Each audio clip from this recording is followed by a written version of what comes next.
Something is off in Sicily, in Italy, and I'm talking about the Etna volcano. So this video is not a normal Etna Sicily update because scientists just found something underneath the Mount Etna volcano that does not fit the normal volcano rules at all. And this is not just another story about lava coming from a mountain, from a volcano. We know Etna has many eruptions. That's not the thing.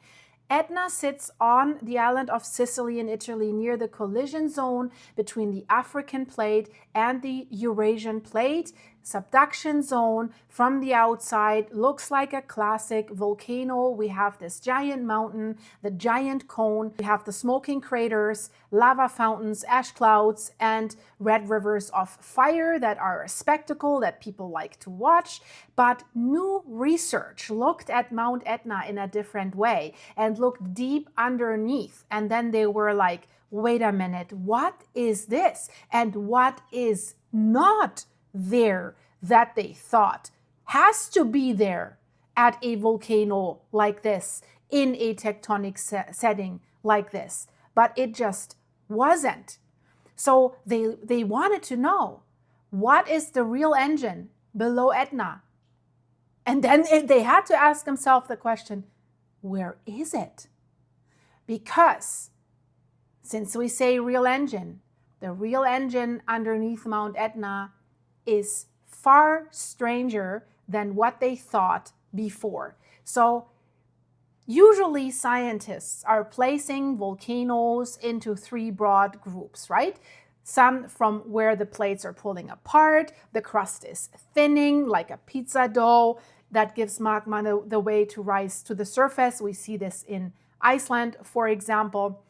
Some are forming above localized hot spots, these big blobs of magma that are underneath and that are only very, very, very slow moving. This is Hawaii, for example. And then we have these volcanoes that form above subduction zones, especially along the Pacific Ring of Fire. And basically one plate is subducting beneath the other. It's sinking, right? That's why the west coast of Canada and the US has that many volcanoes. But Etna, it does not fit clearly into any of these groups. So yeah, it is near a subduction zone, but not in the normal position. So it's lava chemistry. If lava comes out of Etna, can look more like a hotspot lava, like in Hawaii. But there is no confirmed hotspot underneath Etna. So now the researchers say Etna may represent, listen to this, a new type of volcanism that we haven't classified before. Could be a volcano fed by magma leaking upwards from a deep, partially molten layer at the top of the mantle. That is a strange new find, and I'll explain shortly what exactly that is and what it means. So Etna may not be a normal volcano with a simple magma chamber. Boof, here it is. It may be a leaking pipe from deep inside the earth. And now, while that discovery is fresh, guys, small new signs are showing up again as well at Mount Etna. If we just look at what's happening right now, 4 weak earthquakes were reported west of Mount Etna. They were only around magnitude 2. So this is not about strong shaking or anything. The interesting part of these earthquakes is the location and the depth of the earthquakes. They were west of the volcano and around 28 kilometers deep. That's around 17 miles below the surface. So we also have a weak thermal anomaly inside Etna's northeast crater right now. We can see this on a new Sentinel infrared satellite image that has been taken just a few days ago. So one weak heat signal, of course, does not mean disaster. 4 small earthquakes does not mean we need to panic and fear a major eruption at Mount Etna. But on Etna, and we have to be clear about that, the small signs matter because that volcano is not simple. So this is one of Europe's most active volcanoes, and it sits in one of the most complicated tectonic zones on the planet. The African plate is moving beneath Eurasia, but underneath Etna, that plate is not sliding down smoothly, we have to say, because according to the new model that the scientists found, it's partly stuck. It's folded and it's deformed. Of course, if something's pushing against something and it's stuck there, it's starting to fold there, right? So these folds actually may create weak pathways that allow magma to rise from a low velocity zone at the top of the mantle. And if I say low velocity zone, I know, that sounds technical, but the meaning is very simple. So please listen to this. Seismic waves, we know, they slow down there because the rock is hotter. It's softer and it's partially molten. So they slow down. With hard rock, they are faster. But this gluey, chewing gum, molten rock slows them down. And in most places, yeah, if we have melt like this, it stays trapped. But at Etna, the broken plate structure that we have there may let some of it escape upwards. This is why that new study is so important.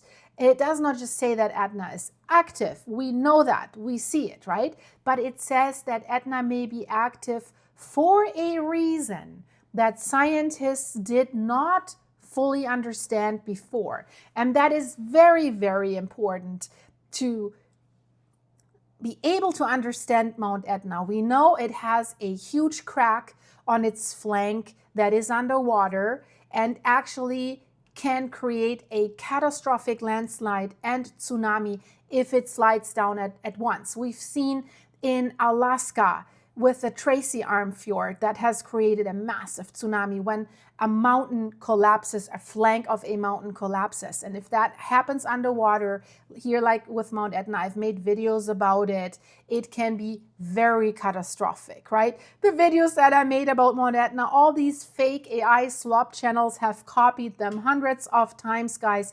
Beware of that. If you see these Etna videos, if you hear an AI voice, I can't repeat myself often enough. They're slop channels. It's BS. I mean, most of them copy my transcript, but then they modify it and they, how can I say it, sensationalize it. So if someone has never shown their face or made a live where you actually see someone real talking with that voice, stay away from these channels. So we need to explain why Etna is behaving strangely, and we need to find the danger. Early in Etna's history, Etna produced more silica-rich lava. And right now, we found out, the mountain may be sitting above a deep leaking system where magma can move through folded rock fractures crust and changing pathways and predictions, therefore. So this could be the reason why Etna has always behaved strangely, where scientists said, that is weird. We started out with silica-rich lava. Later, it began erupting lava that was rich in alkali metals like potassium and sodium. So something has changed in the chemical composition. How can that be if there's always the same magma chamber or spot or blob underneath? That is weird. So that combination is very weird and unusual because those lava types usually point to different melting conditions. So that new study suggests that Etna's magma may have changed because its pathway changed. And if a pathway underneath a volcano changes, that makes it unpredictable. So first, reacting with the crust as it moved upwards, right? Then later rising through a more direct route from the deeper source. So if I try to say that in more simple words, Etna's plumbing system changed. And when a volcano's plumbing system changes, its behavior can change too. And that is important because we've got all these tourists running up there, skiing next to the lava flows. It's a big attraction because usually it's not that super dangerous when the lava is flowing. But if it changes, then it can change its eruptive behavior. And that brings us back to the current science that we're seeing, right? The weak thermal signal that was seen at the northeast crater, the small earthquakes west of the volcano, the tremor sources had recently shifted towards the northwest summit area. So how and why is the question, right? None of this proves that magma is about to break out, but it does create a question that is absolutely worth asking. Is Etna's deep system beginning to reconnect with the summit again? Because Etna does not need one gigantic earthquake to become dangerous. We know that. It can change through gas, through tremor, through small cracks, through a crater that starts warming again, through magma that is finding a weakness in the whole mountain.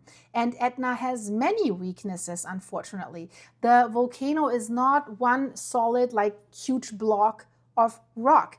The flanks, they are cut by many faults and fractures. Some of these cracks are connected to one of the most dangerous long-term processes at Etna that are happening. The volcano is slowly shifting towards the sea. So a change in its plumbing system can either accelerate that, maybe stop that, but the crack's already there. So to stop it, I don't think so, right? So Etna's eastern and southeastern flank is moving towards the Ionian Sea at rates of several centimeters per year. That may sound tiny, guys, but if you watch my channel more often, you know that's not.